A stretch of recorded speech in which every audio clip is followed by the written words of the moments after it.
Getting into space is difficult for a variety of reasons, one of which is that breaking free of Earth's gravity requires a significant amount of energy. The only reliable way we've found to do it so far is with rockets, but a firm called SpinLaunch has a different idea. Using a giant vacuum chamber and a rotating hypersonic tether, the firm hopes to essentially throw satellites into orbit. Moreover, the startup has just completed its first kinetic test launch by heaving a vehicle high into the atmosphere.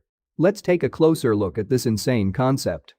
SpinLaunch was founded in 2014 by Jonathan Yanni in Sunnyvale, California, and the company's current headquarters is in Long Beach, California. The key to SpinLaunch's vision of the future is the orbital accelerator, a massive centrifuge that can accelerate a small vehicle to thousands of kilometers per hour. The company reaches these incredible speeds by running the centrifuge inside a 91 meters diameter vacuum chamber to reduce drag. When the hypersonic tether reaches the appropriate speed, it detaches from the vehicle in less than a millisecond and sends the payload up through a chimney-like tube atop the accelerator. The rocket then ignites its engines and moves forward to place the satellite into the desired orbit. The company claims that the centrifuge can spin the vehicle and hurl it to space at up to 8,000 kilometers per hour, and if everything goes according to plan, the device will be able to launch around 200 kilograms into space, with almost all of the energy coming from electric sources. The only problem is that the orbital accelerator does not yet exist and is still under design work. SpinLaunch began with a lesser version, but it is still quite large. It took the team 8 months, a few vacuum pumps on eBay, and $500,000 worth of steel to build the world's 6th largest vacuum chamber. While 12 meters across, this first centrifuge model was still too small to slingshot a rocket into space. But the prototype established some of the mechanisms the final centrifuge would need to work. A long arm called a tether connects a bearing to a motor while the payload attaches to the end of the tether. To keep everything in one piece, despite the strain of being tossed in circles at a more than dizzying pace, the tether is built from materials with strong structural integrity, like Kevlar and carbon fiber. According to SpinLaunch, most of the launch work is done by the centrifuge, therefore, rockets don't have to be built with extreme efficiency in mind under this framework. Today's rockets can only handle payloads that take up a relatively small fraction of their overall mass, as most of that weight has to be designated for rocket fuel. The 7.6 meters long SpinLaunch rocket, by comparison, will be stocky and able to hold payloads up to 90 kilograms. SpinLaunch has been working on other elements of the system besides the giant accelerator, such as the rocket engines that will serve as upper stages to place payloads weighing up to 200 kilograms into orbit. Those engines will be conventional bipropellant designs but be incredibly low-tech versions with pressure-fed systems and few parts intended to be built cheaply and in large quantities. The company has also been testing how spacecraft components can survive the high-G launch environment.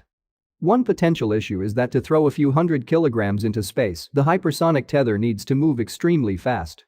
The payload will therefore be subjected to extreme centrifugal force. But SpinLaunch says it will be easy to optimize payloads for kinetic launch. As the rocket spins in the centrifuge, a port will open for a fraction of a second to let the rocket shoot out. A counterbalance that spins in the opposite direction will also be released to prevent the tether from becoming unbalanced. After coasting for about a minute, the rocket will ignite its engines at approximately 61 kilometers in altitude. At that point, little atmospheric pressure will be left to challenge the rocket's ascent, so the rocket should only require about a minute's worth of fuel to reach orbital speeds of about 28,000 kilometers per hour. Despite all of the number crunching, physics considerations, and months-long construction projects to build gigantic spinning chambers of doom, one nagging concern of whether the concept will work in real-life scenarios remains. But SpinLaunch had already succeeded in flinging a test vehicle up and out of the vacuum chamber into the air. The suborbital flight test took place on October 22 at Spaceport America in New Mexico, where the company built 33 meters diameter and 50 meters tall prototype version of its accelerator. The prototype accelerator is 1/3 scale of the operational system that is being designed. For comparison, the suborbital accelerator is taller than the Statue of Liberty by 4.4 meters. That accelerator spun up a projectile 3 meters long, releasing it at high speeds into the skies, which is many thousands of kilometers an hour.